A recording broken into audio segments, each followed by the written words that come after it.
இப்படி ஒரு மன்னர் கிடைக்க நாம் எல்லாம் பெரும் பேறு பெற்றிருக்க வேண்டும். உண்மைதான். ஆனால் எல்லாம் இருந்தும் என்ன பயன்? நம் அரசருக்கு புத்திர பாக்கியம் இல்லையே.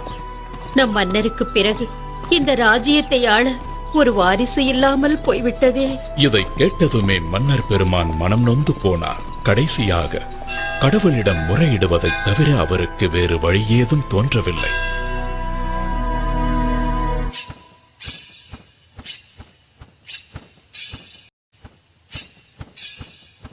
அதே நேரத்தில் அரசருக்கு வாரிசு இல்லாததால் மகிழ்ச்சியில் மிதந்து கொண்டிருக்கும் ஒருவரும் அதே அரண்மனையில் இருந்தார். அவர்தான் பந்தள ராஜ்யத்தின் அமைச்சர்.